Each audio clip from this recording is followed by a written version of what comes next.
It's just about 48 hours to the kickoff of this year's Paralympic Games in Paris, France. And Nigeria's 8-man squad to the games in tennis is, as tutored by Nasiru Sule, is saying they are ready to bring back medals from the Paralympic Games, which gets underway on Wednesday. Mike, it's been, let's say, common knowledge that Nigeria harvests more from the Paralympic Games than the able-bodied Olympic Games. Now, the table tennis squad is of the opinion that they are returning home with the medal. They are made of 6 men and 2 women. Yes, for me, if you take a look at the history of the Nigerian Paralympic team over the years, I think they've shown that indeed they have what it takes to compete at the highest level and bring honors to the country. So if there is anything to go by from our past record, I believe that they are primed this time around to go out there and do exploit. And of course, you know, we have rich history in terms of a tennis event for the Paralympic Games. So for me, looking at the rich history that we have, and also buoyed by the fact that the disappointing outing of their able-bodied counterpart, talking about the Nigerian team in the just concluded Paris Olympic Game, is another motivating factor for them to go out there and at least, you know, wipe the shame of, you know, the able-bodied counterpart. And you actually listen to some of the, you know, athletes out there building up to this very one. They are brimming with confidence as well. And of course, you know that out of the 12 billion naira that was projected for this year's Paris Olympic Game, you know, 3 billion actually went for the Paralympic team to actually enable them prepare for this very one. So, like I said earlier, if there's anything to go by from their past record, I think they are primed to go out there and bring success to the country. Team Nigeria at the Paralympic Games are not short of motivation. 3 billion naira in terms of getting them ready, and of course, jumbo bonuses, 15,000 for gold, and of course, you couldn't have gotten it any better. 10 for silver and 5 for bronze medal. Team Nigeria's table tennis squad made of 6 men and 2 women will compete in doubles, the mixed double event, and of course the single event. And like we said, in history, the Paralympians have always done well, especially in tennis, where they won 2 gold and 3 bronze medals at the Atlanta Olympic Games. And it looks like they are sure, because Sule, who won the bronze medal in Atlanta, believes that the team under his watch should do better, having prepared well in Saarbrücken, Germany, where they took part in some event. The Paralympic tennis event actually set off on the 29th. That will be on Thursday, and it promises to be very thrilling. The schedule kicks off with men and women, including the mixed double events, while the men's and women's singles will begin on Sunday, the 1st of September. We understand 181 athletes are competing for glory in Paris, and we'll see how many of the gold medal are showcased will Nigeria bring back home. Let's quickly continue in athletics, where Nigerian sprinters Olayinka Olajide and Justina Yepomehe have completed their switches to the National College Athletic Association in the United States of America, joining a long list of Nigerian athletes schooling and competing at the same time. Favor Philip, very prominent on this one, and I think it's a laudable program where the racer in this colleges system that competes and at the same time go through studies. Yeah, I think for me it's a very nice one for their career. It is an upgrade because the collegiate activities, there you have more better facilities to train with, and some of these athletes have been, you know, seeking for this opportunity. And of course, you see the fact that they actually did pretty well in the African, you know, athletic, you know, championship. This has also helped them also to get to this point, despite our disappointing outing at the Paris Olympic Game. But then some of them individually, they had a very good season so far. So buoyed by that fact, I think this is the reason why, you know, most of these universities were able to at least, you know, see them, get to know their talent, and also try to integrate them into the system. And I believe it's a good one for the Nigerian Athletic Federation, and I believe they are going to utilize this opportunity to also improve on themselves and also continue to do the country proud. A nice way for them to continue to at least, you know, better prepare for their careers, because most of them, they are still very young, some 17, some 21. So I think if they start at this very tender age to get exposed to some of the top-notch facilities, you know, to them, they stand a better chance of competing favorably well against the best hands in the world. Talking about being structured in the world of sports, this is the way to go. You need to ensure that the athletes at a very young age are not deprived of some other activities, especially studies, and at the same time hone their talent. Because Olajide, who is just 21 years of age, joined the Texas Tech, which also has another Nigerian, Temitope Additional, as a high jumper, and long jumper, Ruth Soro, is in that fold as well. We understand the 17-year-old Yapome was signed for the University of Southern California, and both athletes were part of the Nigerian squad at the just concluded Olympic Games in the 4x100 meters relay event. We just hope that they will continue to hone their skills. The next Olympic is by the corner, and of course, competing through colleges system is one way of trying to prepare the athletes as well for as big as an event as the Olympics. Remember, they take part in the African competitions, but at the same time, they must get exposed to, the other world-class athletes. Yeah, definitely, I totally agree, because you see, like I said earlier, they have better facilities to train with, and taking part in this top-notch, activity or championship also help them to, prime their talent better. Though you say they've taken part in some of the African championship, but then the quality of the competition are not always the same. There's top-notch organization, and also preparation. They also, have to take special care of these athletes, more like, trying to at least get the better of them. But here in Africa, it is a different ball game altogether. We don't have that top-notch facilities, and the impeccable organizational structure that we see over there is quite different from what we get here in Africa. So for me, I think it's a better template and platform for some of these athletes to properly harness their talent going forward. There's a better template out there for these athletes, especially those enrolled in the collegiate system, to compete and, of course, prepare for major championship across. Still in athletics, Jacob Onyek-Bristen has broken the 28-year-old 3,000 world record, 3,000 meters world record by more than 3 seconds before Amadou Duplantis, of course, they break his own as well in the pole vault event, and they just concluded their morning meeting in Celestia. This is renowned athletes taking it do I say, a notch higher. Yeah, I think for me, very impressive one, because they've over time shown that indeed what they did at the Just Paris Olympic game wasn't a fluke, because this is the 10th time that he has actually broken that record for himself for the year. So he clearly cement himself as one of the best, talking about Duplantis, who also did pretty well in the just concluded Paris Olympic Games, setting record, breaking the same record to set a new one. It's a clear testament of the fact that at least as it stands right now, it's on the top of his game out there, and it will take quite a while for some other athlete to also break this record, because it did not come easy. Even listening to him shortly after that record-breaking race out there, he said it very clear that he had to train extra hard to ensure that at least he break his own personal record, and that is what you get when you add more effort to what you've been doing over the years. It's about improvement, it's about dedication and doggedness, and that is what is keeping him going. So it's very clear that his impressive display at the just concluded Paris Olympic game is not by a fluke. 3,000 meters event, their record broken, and of course, my heart goes out to the Kenyan who had that record previously by 20.67 seconds.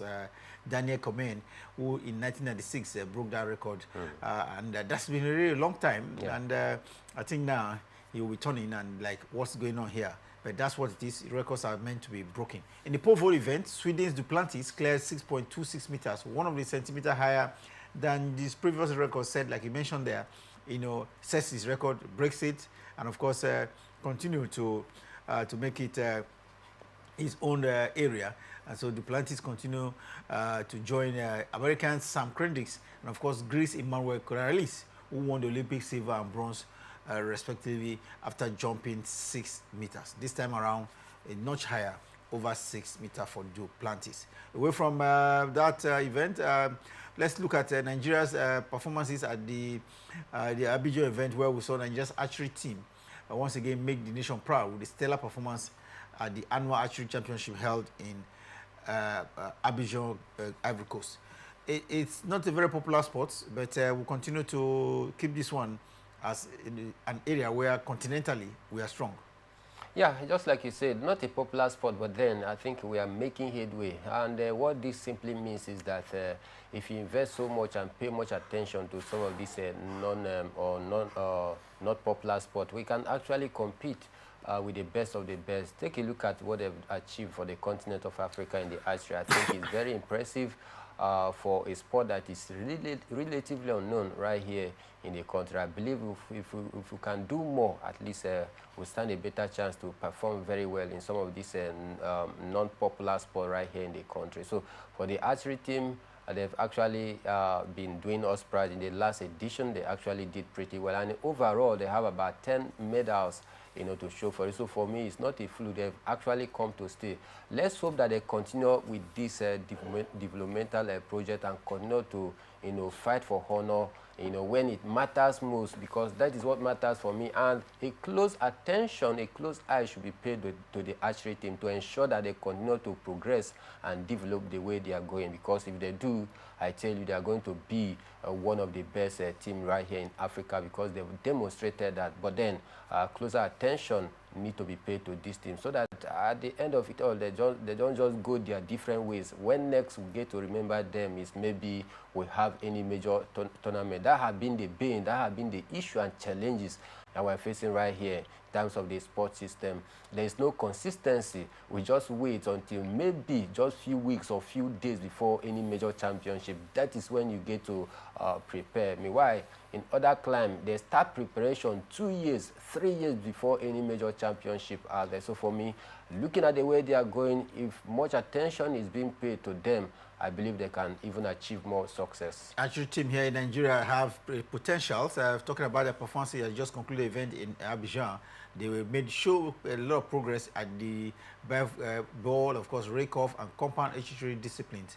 And I think we should see more medals being won there, because they are talented archers from the Archery Club and, of course, the Zen Archery Club, who demonstrated a lot of skill and sportsmanship throughout the tournament out there in Abidjan. We say congratulations to them. They brought home the 10 gold medal, like he mentioned, 2 silver and 4 bronze medals across various categories. And this is really, really cheering. The federation must do more to exposing, or doing more local competition, at least aim at giving some level of awareness and publicity to the event. They're looking forward now to yet another event, but I will keep our fingers crossed and hope that they will heed to advice and continue to do more. Let's now look at one more event just before we go on a break. Wembley Stadium has officially sold out for the highly anticipated International Boxing Federation heavyweight bout between Nigeria's Anthony Joshua and, of course, Daniel Dubois, scheduled for the 21st of September, just about another 4 weeks or so from now. Mike, this bout is the much anticipated bout in the heavyweight division of boxing after the resurgence of Anthony Joshua. Remember, he's had 3 fights now. This will be his 4th fight. Yeah. And if he's able to take out Dubois, then it looks like he's ready for the big one against the Ukrainian. Yeah, I think for me, very, very good way to shape up his career as he tried to come back to that apex or the zenith of his career after losing his title twice. So for me, I think this is going to be a very good platform. And of course, the British fans, they are very, very excited. That is why before you could say Jack when the ticket is out, I mean, they've already, bought all the tickets. So for me, it clearly tells you of the high anticipation from the fans and boxing followers across the globe. And for me, this one holds a very significant importance in the career of Anthony Joshua, because this might, make or even mar his career forward as he tries to build back, after that setback. Don't forget, this ground is a very, favorable ground for him.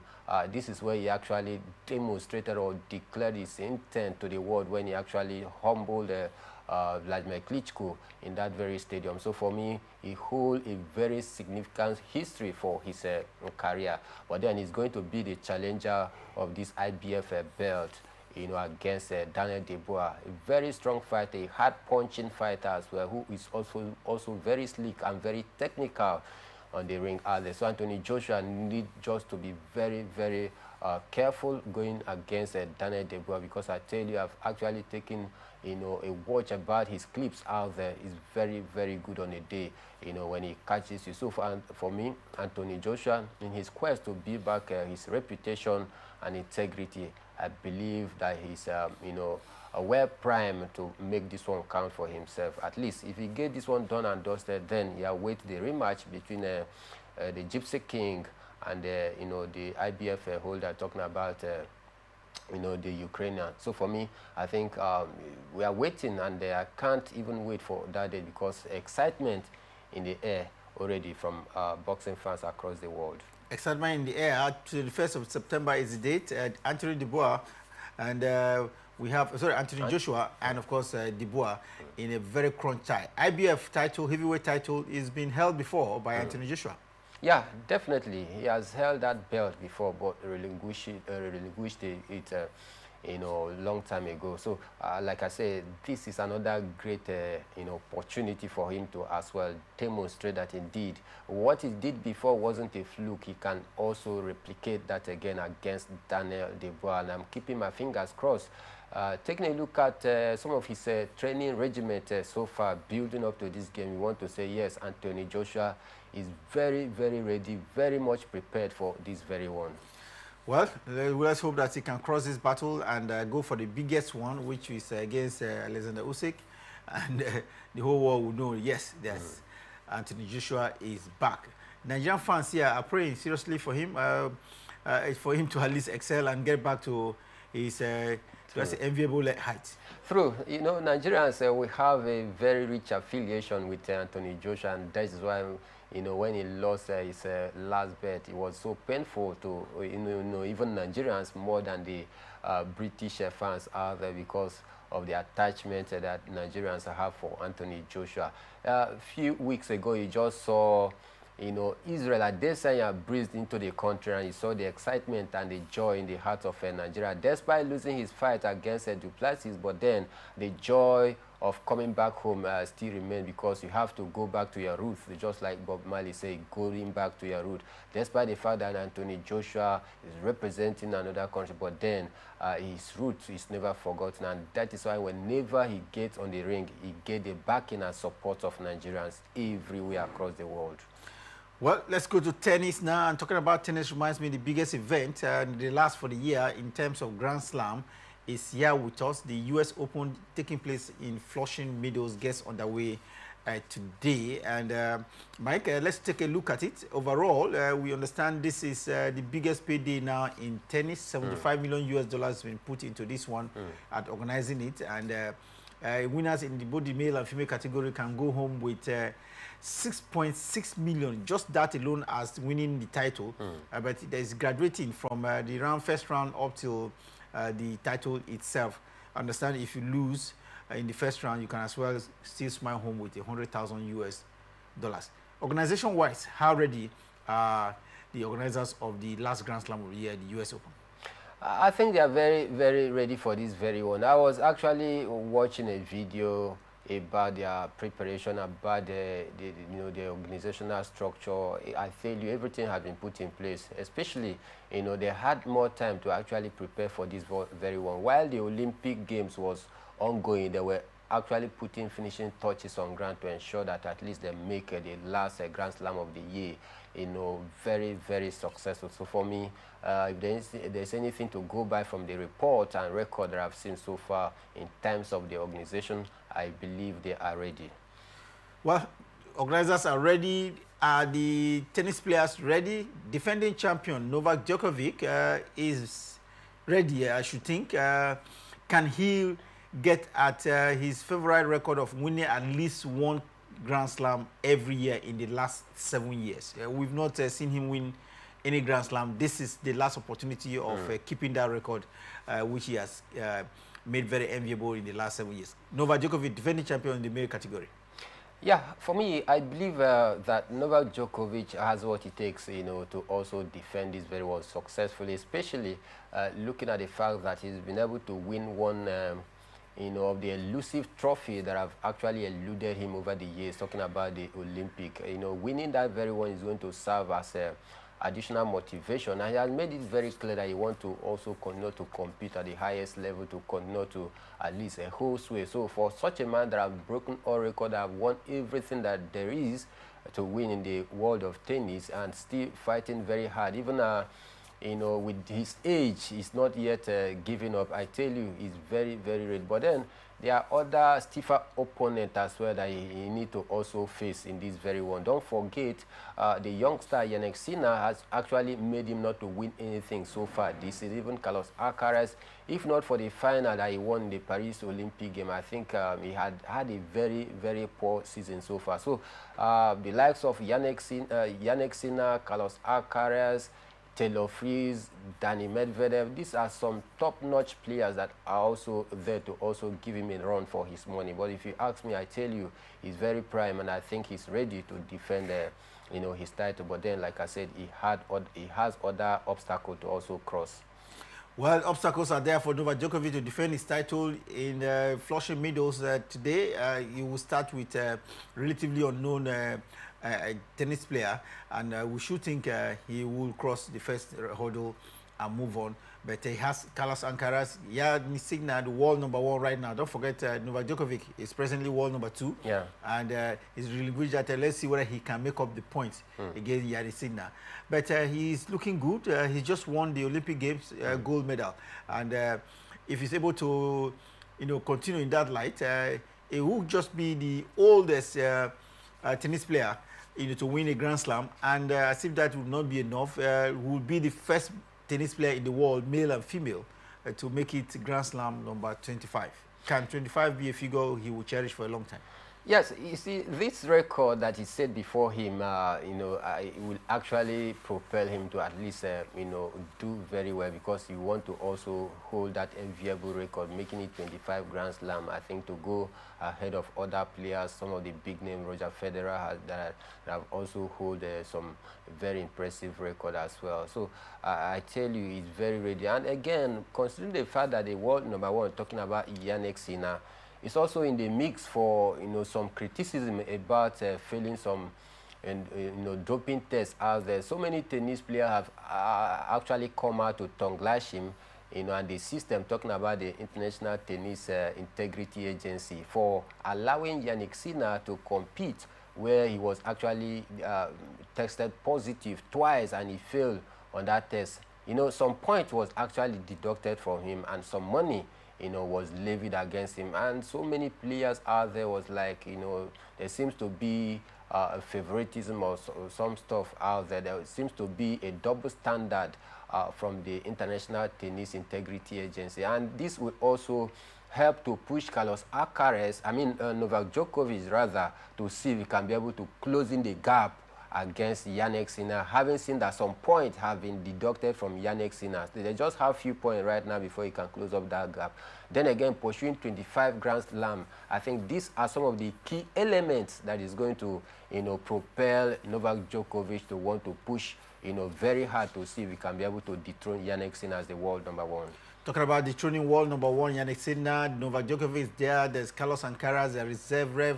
And we hope, keep our fingers crossed and see whether there could be even a new name popping up at the last Grand Slam of the year at the Flushing Meadows. Let's see what is like with the female category. World #1, Iga Swiatek continue to make herself very relevant ahead of this one.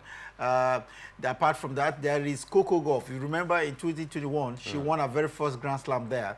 Then there is a new name in the mix, Zheng Swing, who just won the gold medal at the Olympic Games as well there. Then there's Aryna Sabalenka as well. I think she's world #2 now. Sabalenka is there. Yeah. Then it looks very, for me, competitive and close in deciding who can nick it in the female category. Yeah, the WTA is always very, very competitive over the years. We've seen that. And with the poor performance of the world #1, talking about Iga Swiatek, they just concluded Paris Olympic game. I know she will be ready this time around to also, you know, at least dust herself up from that disappointing outing at the Paris Olympic game and see if she can be able to make this one count. And of course, #1 statue is at stake right here, because she has maintained that position for a quite long time. we are seeing other players as well, you know, coming up very strong. Aina Zabalenka, just like you mentioned, Coco Gauff, you know, and the Chinese Zheng as well is not also left aside. Don't forget as well that Naomi Osaka as well is also in for this very one. These are some of the top names, you know, that we are... Jessica Pegula. Yes. This match is taking place in the Buffalo. That's Flushing Meadows. I'm sorry. She's from Buffalo, very close in New York there. And then Flushing Meadows as well is still in New York. A lot of people believe that she should have the home advantage. Well, I don't believe in home advantage sometimes in the game of tennis. It's about what you can do on the court out there. If you don't actually prepare pretty well and you're hoping to bank on home advantage to get you do the magic out there on the court when you've actually not prepared properly, I do not think that thing, you know, is always very tenable. I think for me, there's nothing like home advantage.